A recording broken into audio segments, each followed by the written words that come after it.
¿Qué tal, amigos? Sean cordialmente bienvenidos a su programa Perspectiva, Derecho a Empresa, el programa de la Asociación Nacional de Abogados de Empresa, Colegio de Abogados.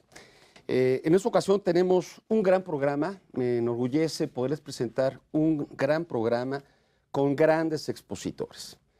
En esta ocasión vamos a hablar sobre los retos del abogado de empresa. Vamos a tener tres grandes expositores.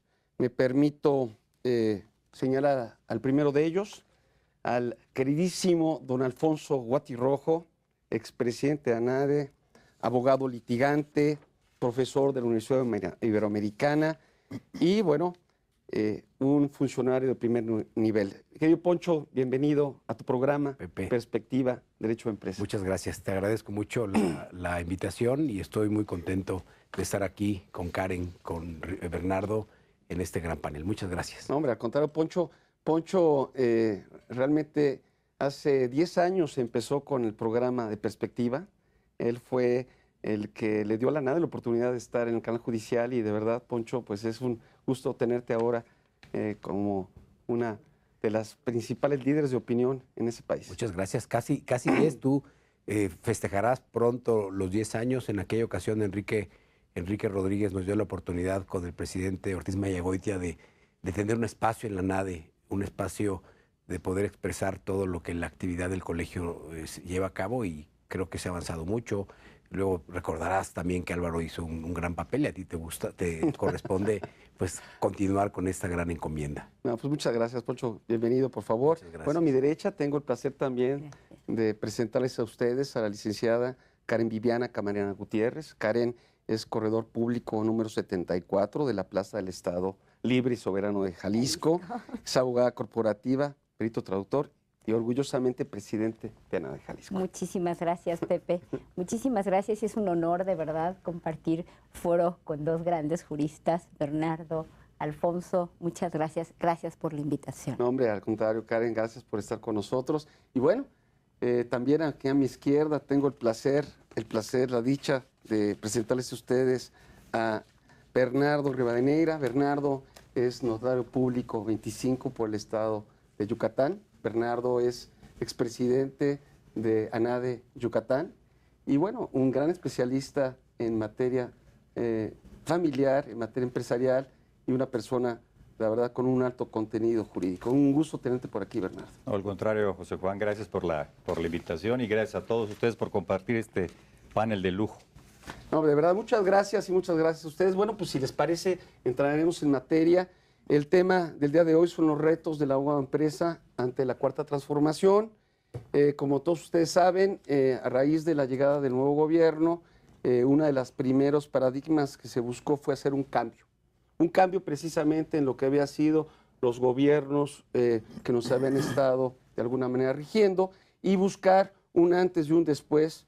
Se equiparó en su momento entre las declaraciones del presidente sobre la idea de tener una cuarta transformación, tomando como la primera de ellas nuestra independencia, la segunda de ellas las leyes de la reforma, la tercera de ellas la revolución y ahora con la cuarta transformación. Pero bueno, entremos un poquito en materia. Poncho, ¿podemos definir en tu concepto qué sería la cuarta transformación? Gracias, Pepe. Mira, para mí no veo una cuarta transformación. Para mí esto es un eslogan político muy bien vendido y muy mal comprado por la sociedad. Y cuando digo bien vendido, pues sin duda fue exitoso porque eso lo llevó a que el 1 de julio el presidente López Obrador obtuviera pues esa votación tan contundente a Morena obtener los escaños tanto en el Congreso como en la legislatura de los estados y en los gobiernos estatales de manera muy sobrada. O sea, fue exitoso políticamente lo que se logró y el mensaje de que se requería un cambio sustancial, un cambio de raíces, una transformación.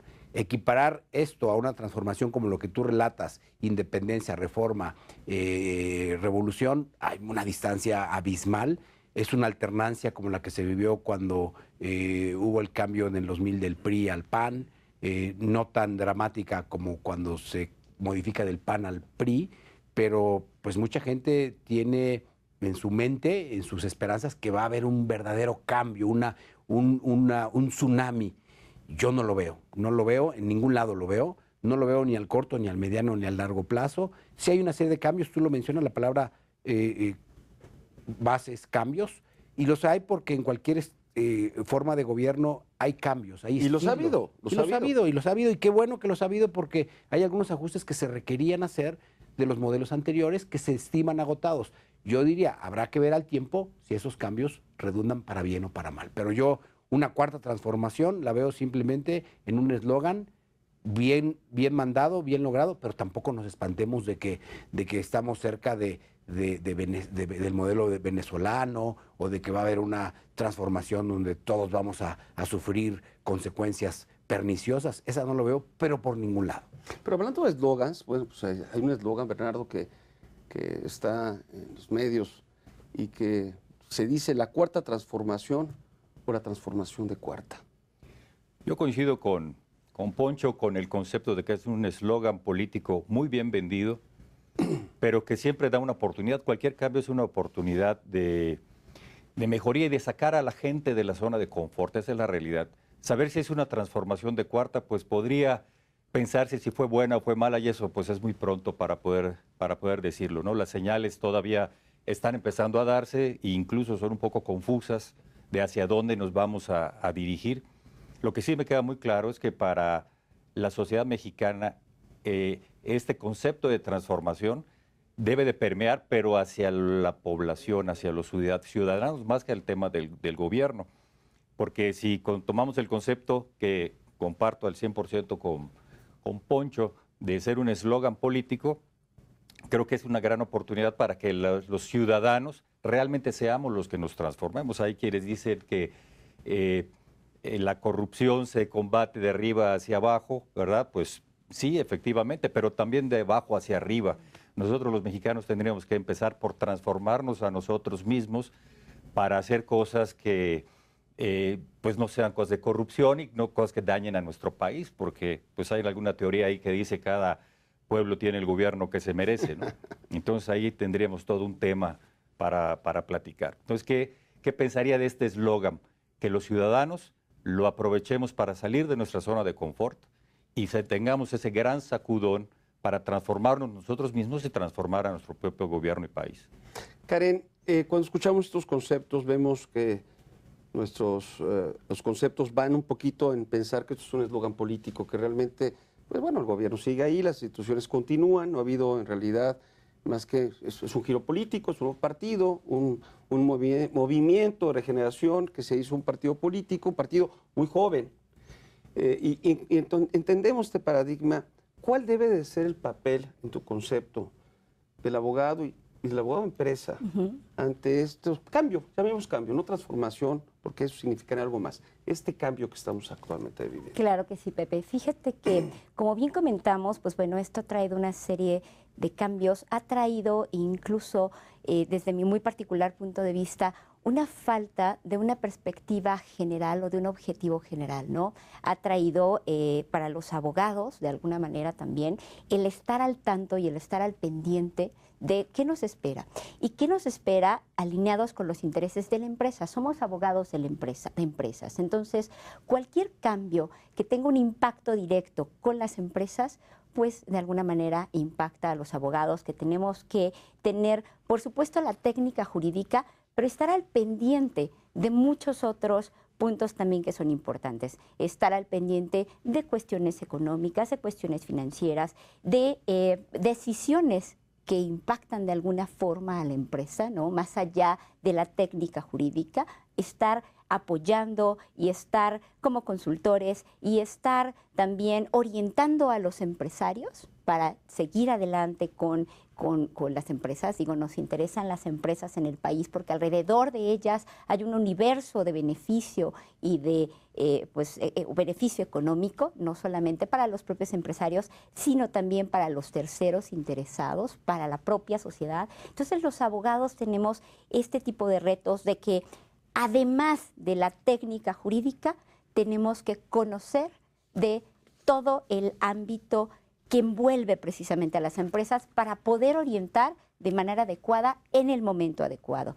Ese es un punto bien importante. Lo que nos requiere, ¿qué? por supuesto, mantenernos capacitados, actualizados. Justamente uno de los objetivos de la NADE, el comunicarnos, el compartir experiencias, el compartir justamente visiones, ¿sí?, para poder ayudar.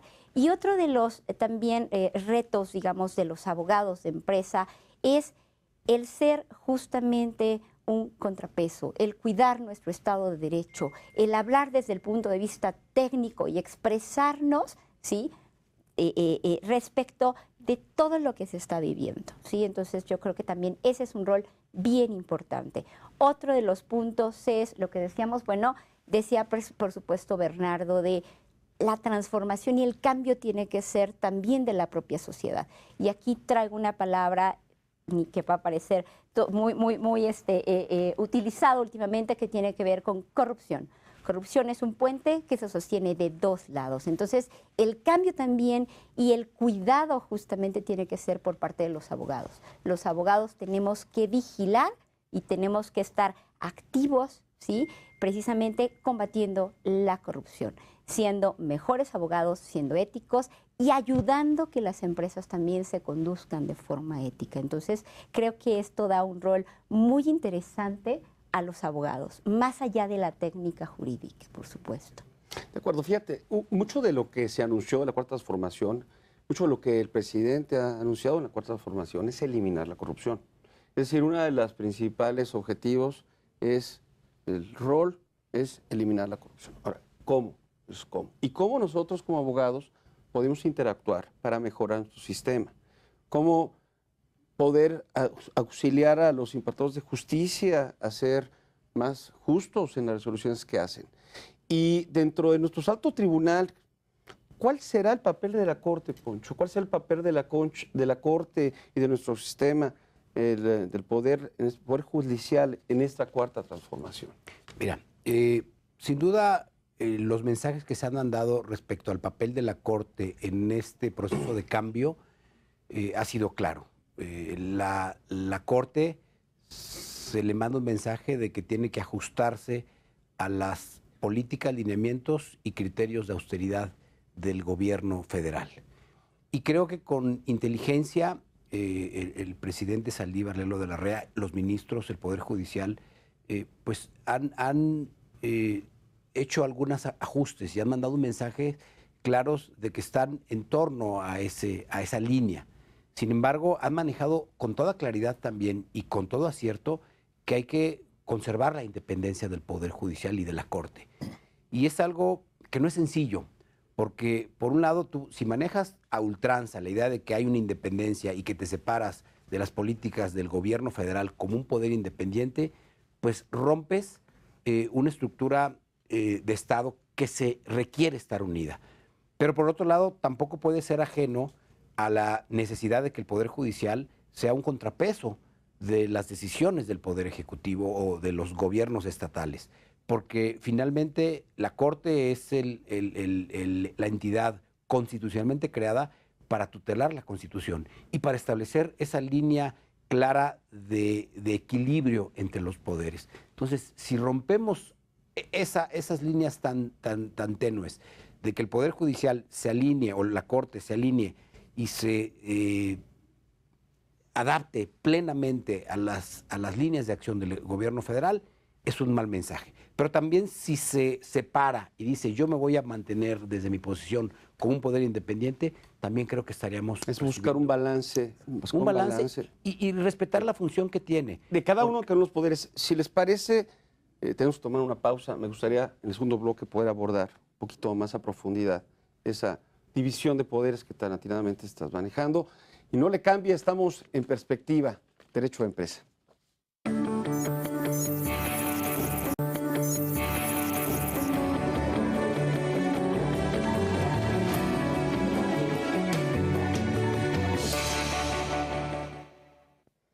Continuamos en nuestro programa Perspectiva, Derecho a Empresa, el programa de la Asociación Nacional de Abogados de Empresa, Colegio de Abogados. Y bueno, Poncho, estabas tocando de manera muy concreta y al mismo tiempo muy abundante la diferencia que hay o la división que hay y sobre todo el respeto que tiene que existir entre los tres poderes que nos rigen. Claro, Pepe, porque, mira, el mensaje que se manda desde el gobierno federal de que hay una cuarta transformación a la que todos se tienen que alinear, y cuando hablo de todos es poderes locales, federales, poderes judiciales, congresos, sociedad, empresas, eso es una falacia, eso no existe. Hay que distinguir que la cuarta transformación opera en el plano del gobierno federal como poder ejecutivo y en el órgano legislativo, por la sencilla razón que fueron los que obtuvieron la mayor cantidad de votos el 1 de julio. Que hay algunas partes que se pueden alinear en los gobiernos estatales, es otra cosa.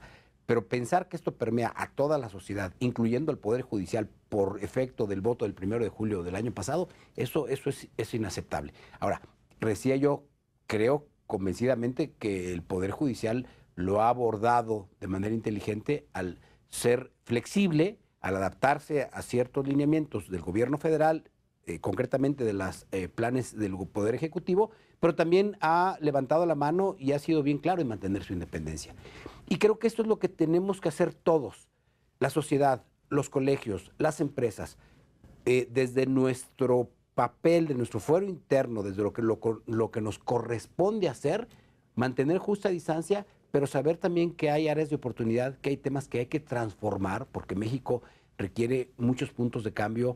Sabemos que hay temas como la gran separación de la distribución de la riqueza, como la pobreza, como la corrupción, en la que no podemos ser ajenos. Pero eso no quiere decir que nosotros nos montemos y seamos parte activa de la cuarta transformación. De acuerdo. Y eso me habla de valores. Hay que tener valores básicos para poder seguir y poder tener claro tu actuar. Yo te preguntaría, Bernardo, en tu concepto, ¿cuáles esos valores que tenemos que aterrizar en esta cuarta transformación? Yo lo mencionaría en dos valores fundamentales. Uno, el respeto a las instituciones, respeto y fortalecimiento a las instituciones. Y dos, el Estado de Derecho, el cumplimiento del Estado de Derecho.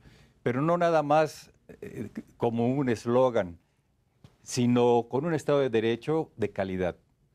En toda transformación, pues son cambios y cambios profundos, con visiones profundas que provienen de políticas, finalmente, de pensamientos sociales propios pues, de una comunidad o de un país como es el nuestro. Sin embargo, no se pueden hacer sin un respeto a las instituciones, porque si no, el país podría desbaratarse en opiniones, en intereses, sobre todo cuando hay tantos intereses y tantos pensamientos tan distintos, ¿no? Entonces, todos tenemos que respetar las instituciones de este país, y no solamente las públicas, también las privadas, ¿no? La institución del empresariado, por ejemplo, también hay que respetarlo. El empresariado es un contrapeso también del poder público, las asociaciones civiles, las comunidades integradas de manera voluntaria. Y en el Estado de Derecho, creo que en esta llamada cuarta transformación hay un gran reto. La calidad de la legislación. Hemos observado que en cuestiones políticas la técnica jurídica para legislar pues no siempre es afortunada. Y hay temas en los que, y bueno, eso mismo provoca que pues los asuntos no puedan transformarse adecuadamente como uno quisiera o como uno pensara, ¿no? Entonces aquí el Congreso particularmente tiene un gran reto de hacer un trabajo de mucha calidad, en una hermética jurídica integral del país, pues para que podamos tener las herramientas en donde las instituciones se respeten, porque estamos cumpliendo con un Estado de Derecho.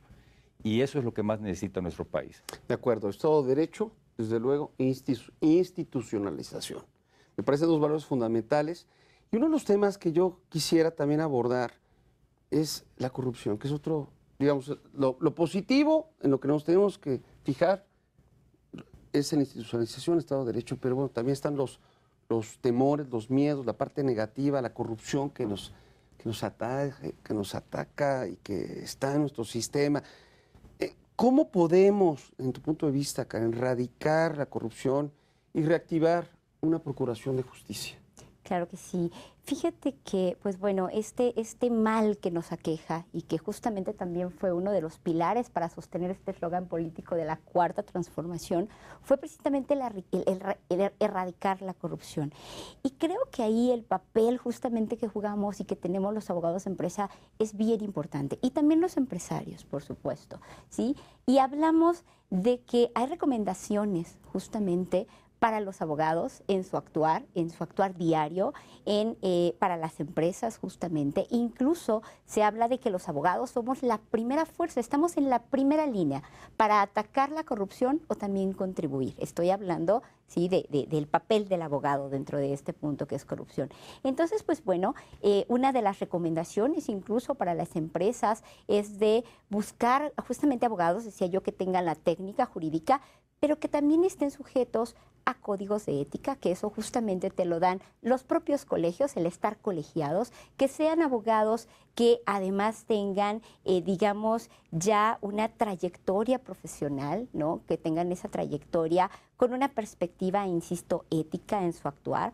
Entonces, pues bueno, creo que esta parte de la corrupción, desde el punto de vista de la participación de los abogados de empresa, pues tenemos que hacer frente y ser esa primera línea de ataque, ¿no? Y también las empresas también están obligadas en su actuar a evitar actos de corrupción, a cumplir con la ley justamente, ¿sí?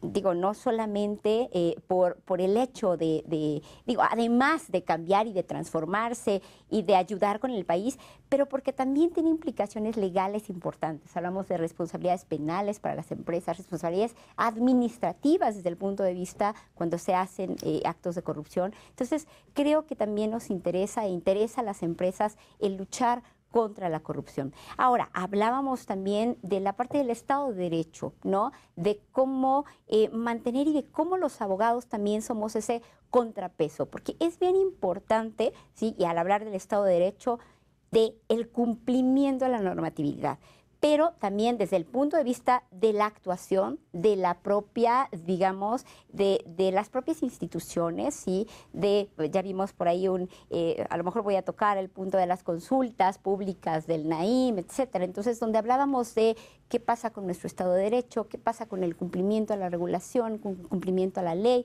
Yo digo, los abogados tenemos que seguir siendo ese contrapeso. Aquí es donde está la técnica jurídica. Nos interesa que se cumpla justamente con la ley, ¿sí? Además, los abogados, por supuesto, estamos, y creo que también los colegios y ANADE seguramente, estamos dispuestos a colaborar, a dar opiniones técnicas, a estar de alguna manera orientando en beneficio precisamente de esta división en las instituciones también y de evitar y erradicar la corrupción. Entonces, yo creo que, lo decía al principio, es un puente que se sostiene de dos lados. Justamente los abogados, la iniciativa privada, las empresas, tenemos que hacer lo propio para erradicar la corrupción. Y creo que, pues bueno, hay sugerencias, hay buenas prácticas y demás, hay manuales de integridad, hay N cantidad de prácticas que ayudan justamente y que si se siguen, seguramente, o sea, si son seguidas por los abogados, si son seguidas por las empresas, seguramente estaremos, mejorando en este sentido, ¿no? Avanzando en la erradicación de la corrupción. Poncho. Pepe, yo creo que el tema de la corrupción es el tema central de este gobierno. De hecho, lo vimos en los debates cuando se le preguntaba al hoy presidente López Obrador respecto de muchos temas económicos, temas migratorios, y él abundaba y siempre abrevaba la corrupción. Es el tema desde su punto de vista que es el detonante de prácticas negativas para el desarrollo económico, social, etcétera, etcétera. Ahora, yo creo que como problema es algo difícil de erradicar, es algo difícil de identificar, enfrentar y erradicar. Yo discrepo de alguna manera con la visión del presidente de que el tema de la corrupción no sea un tema cultural. Para mí sí, claramente es un tema cultural, educacional. Coincido con él de que no es de la idiosincrasia del mexicano, o sea, porque no puede pensarse que la idiosincrasia del mexicano va imbuida de corrupción, eso no. Pero sí existe un tema educacional en donde la gente cree que el ser corrupto, o creía que el ser corrupto era algo bueno, que era algo habilidoso para obtener beneficios.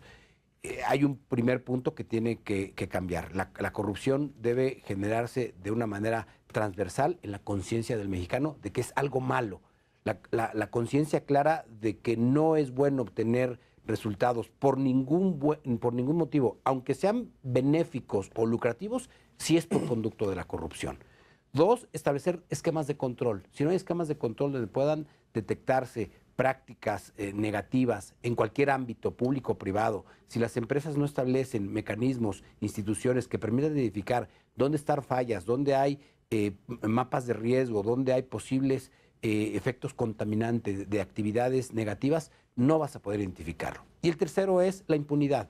Si la gente no sabe que va a haber, o más bien sabe que no va a haber consecuencias por sus actos negativos, pues no vamos a transitar por ningún punto. Entonces, sí necesitamos en cada plano educación, institucionalización, Estado de Derecho, como se mencionaba, pero también una justicia eficiente donde se erradique la impunidad y que quien lleve actos de corrupción o quien participe en ellos reciba las consecuencias. Y no necesariamente cárcel, porque también ese ha sido uno de los grandes temas que tenemos que darle vuelta a la página.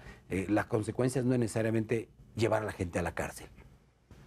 Bernardo, abusos de los privilegios, plan de austeridad, una nueva constitución moral.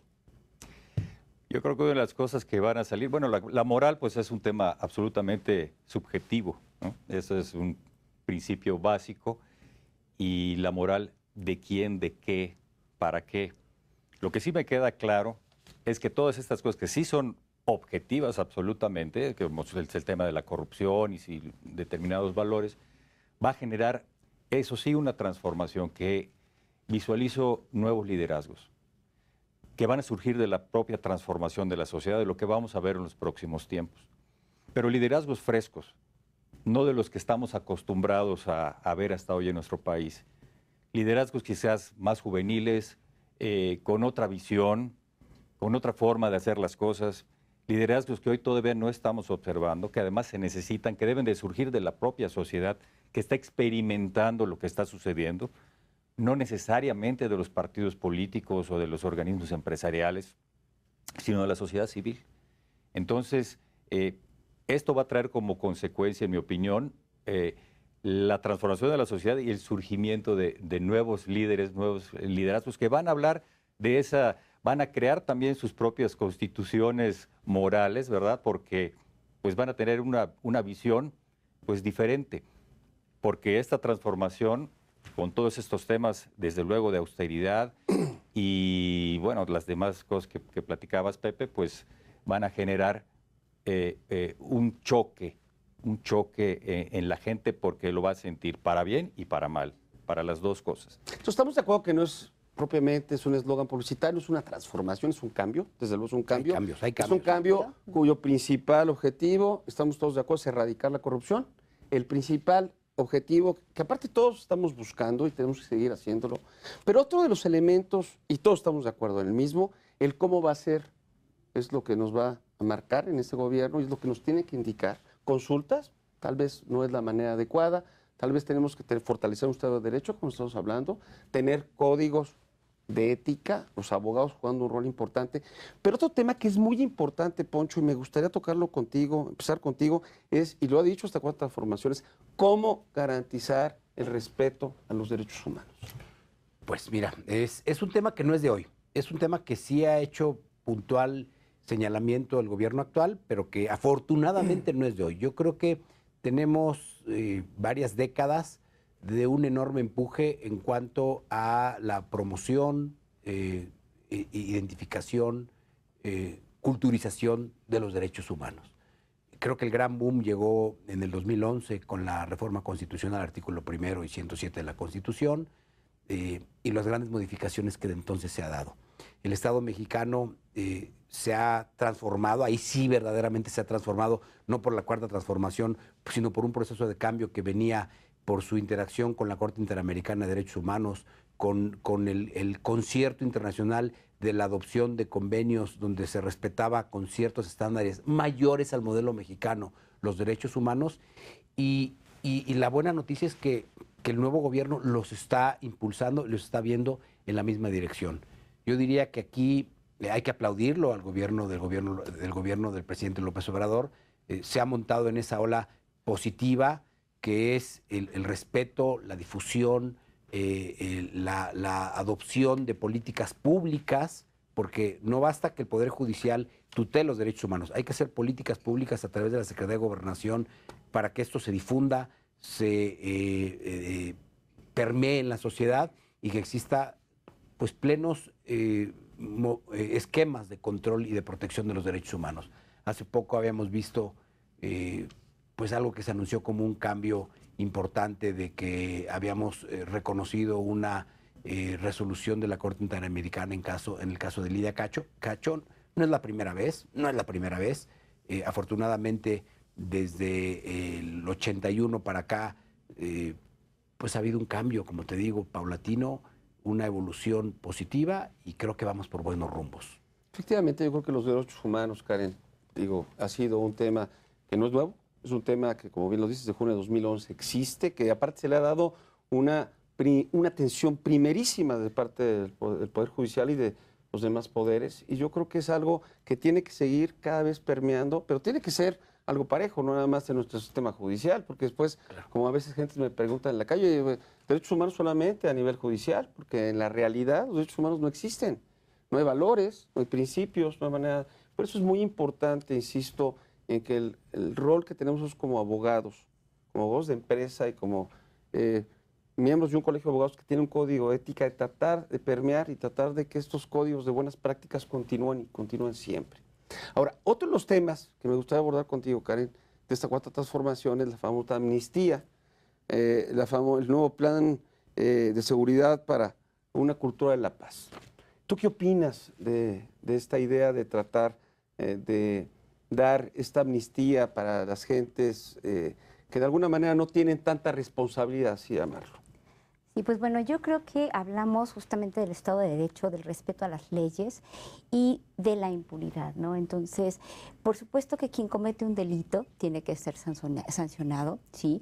Pero también, digo, se ha visto justamente que se busca un agravante incluso, ¿no? Para tener prisiones preventivas para más delitos, etcétera. Entonces, creo que, por una parte, la amnistía no es una solución, ¿sí? La amnistía, desde mi muy particular punto de vista, no es la solución simplemente perdonemos a todos aquellos que han cometido alguna infracción o sanción, algún delito, ¿no? Sino al contrario, tenemos que fortalecer el Estado de Derecho y pues evitar esta impunidad y llevar justamente a los tribunales y sancionar a aquellos que han cometido, ¿no?, estas faltas y estos delitos. Creo que desde mi muy particular punto de vista, eso es lo que nos llevaría justamente a un Estado, a un fortalecimiento del Estado de Derecho, el justamente cumplir con las leyes y sancionar a aquellos que hayan cometido infracciones. No podemos permitir que en este país haya impunidad. Pero yo creo, mi visión es que en este gobierno, Pepe, Bernardo, Karen, yo llamaría a leerlo bien. Yo de hecho tengo una serie de teorías que me he generado elucubrando y yo creo que hay que leer bien al presidente López Obrador, porque en este gobierno lo que impera es el mensaje político, la actividad política. Nuestro presidente es un animal político. No, yo creo que aparte el presidente tiene una gran, perdón, Poncho, tiene una gran sensibilidad. Sí. Es una persona que sabe y que tiene una sensibilidad importante. Y yo sí estoy, de alguna manera, entiendo que hay gente que aunque la ignorancia no exime el cumplimiento y la responsabilidad, es una sensibilidad política sobre algunas pequeñas que hay que escuchar, hay que ver qué viene y hay que tener paciencia. Y por favor, también ténganos paciencia ustedes porque continuamos en el siguiente bloque de Perspectiva Derecho de Empresa.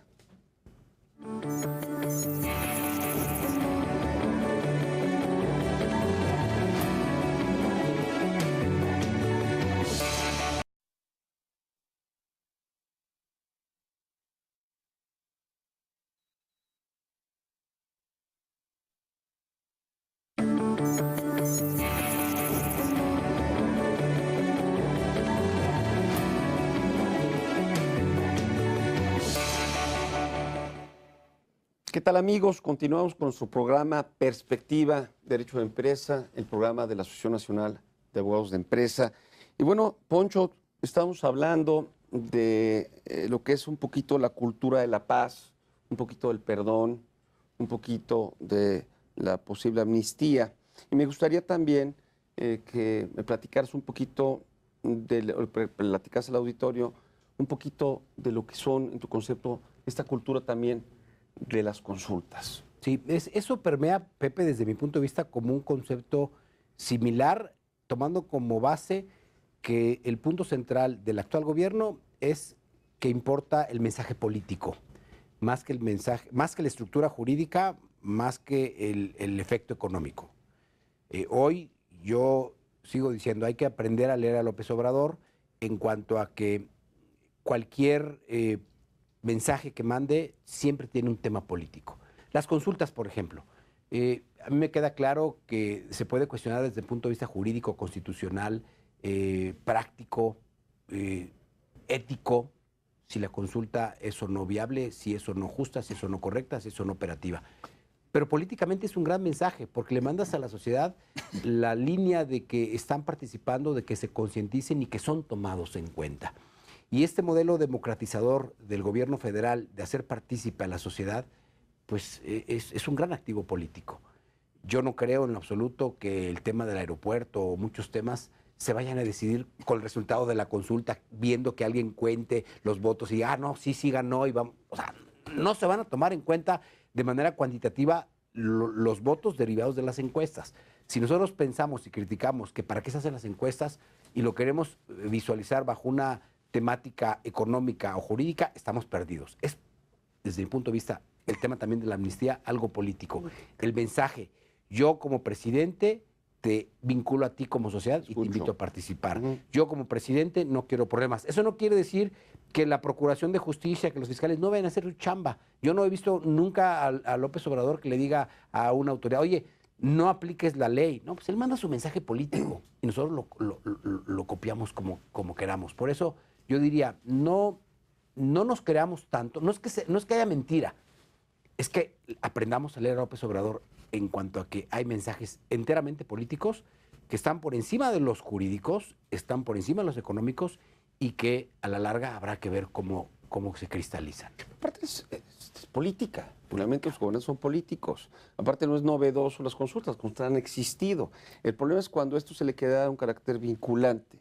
Y entonces entramos en un problema. Por eso es tan importante el rol de los abogados, Karen. Por eso es tan importante, yo creo, que el rol de los colegios de abogados como ANADE o inclusive con la creación del Consejo Mexicano de la Abogacía son instituciones que están, pues de alguna manera cada vez creciendo y son más necesarias para la sociedad. Pero me gustaría que transmitieras o que nos dieras tu punto de vista respecto a cuál es el rol que deben de jugar ahora los colegios. Claro que sí, Pepe. Bueno, yo creería que prácticamente tienen tres roles fundamentales, ¿no?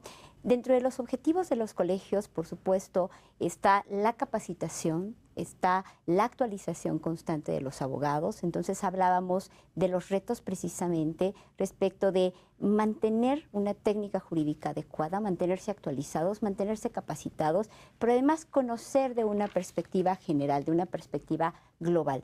Entonces el primer rol justamente de los colegios es ese, el mantener esa capacitación y esa actualización constante para sus agremiados, para los abogados. El segundo rol también tiene que ver con control. Hablábamos de cuestiones de corrupción, de erradicación de corrupción, hablamos de códigos de ética. Entonces, uno de los roles bien importantes también de los colegios es precisamente el control de la práctica jurídica de los abogados, de los colegios de abogados, control de la práctica jurídica de los abogados. Entonces, un abogado que está sujeto, ¿sí?, a un código de ética, que puede de alguna manera, que sabe cuáles son las normas con las que tiene que trabajar, esas normas éticas, que el colegio está como un receptor incluso para cualquier queja que exista, ¿no?, de la ciudadanía, de los usuarios de los servicios de los abogados. Entonces, creo que es otro rol bien importante.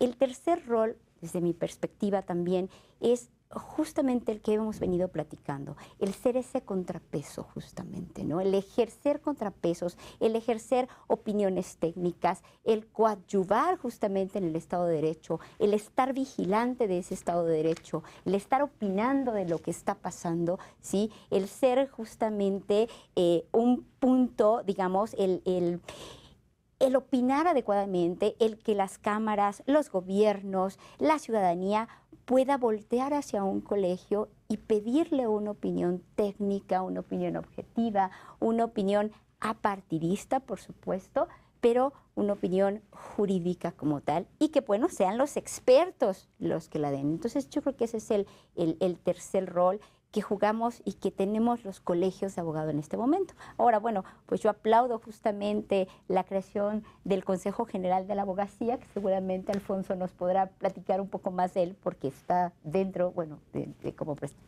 como presidente de ANADE, pero pues lo aplaudo porque precisamente los colegios, digamos, con presencia nacional, están haciendo una agenda conjunta, están teniendo objetivos conjuntos, los tres actuando de manera conjunta, pues ejercen un contrapeso bien importante y están dando un mensaje a la sociedad. La abogacía está organizada. Entonces, pues bueno, esa es mi opinión al respecto. Complicado, ¿eh? Es que complicado ahorita que yo veo cifras, ahorita que te escucho, impunidad.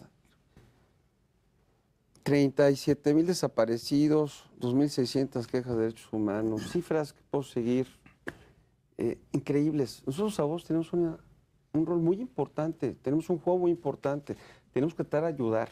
La creación de organismos, como bien está citando Karen, que tengan estos objetivos de capacitar, de tener códigos de ética, etcétera, son necesarísimos, Poncho. Fíjate que menciona Karen el tema que desde mi punto de vista es central, la organización de la sociedad. Desde un plano global, plural, podemos ver una muchedumbre, un montón de gente ahí queriéndose beneficiar por ciertas condiciones públicas o privadas. Si no se organiza esa muchedumbre, va a llegar a muy poco. En la medida en que la sociedad civil se organiza a través de escuelas, de entidades, de colegios, de corporaciones empresariales, y esas van subiendo de nivel y van teniendo mayor estructura y van proponiendo y van siendo más críticos frente a las actividades del gobierno y no, por el otro lado, siendo pasivos, siendo desorganizados, siendo condescendientes, siendo apáticos. Eso le da un dinamismo mayúsculo al Estado.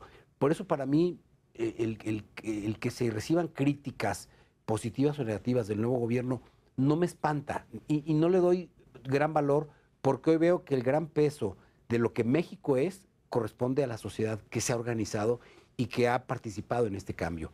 Los modelos democráticos, los modelos de transformación han partido desde la sociedad organizada y el Consejo General de la Abogacía no es eso más que un nivel más, un escalón más de organización de la abogacía. Ya no llegamos nada más a colegios, ya llegamos a un colegio que aglutina colegios que permite presentar propuestas respecto a políticas públicas en cuestiones de justicia, en cuestiones de leyes, en fin, que nos permita ser más evolucionados y no involucionados en el tema que se proponga a los gobiernos. Y qué bueno que esté buscando algo que sea en beneficio de la sociedad, como bien lo dices, y algo que tenga bases éticas que permita tratar de abatir toda esta problemática que estamos viviendo día con día.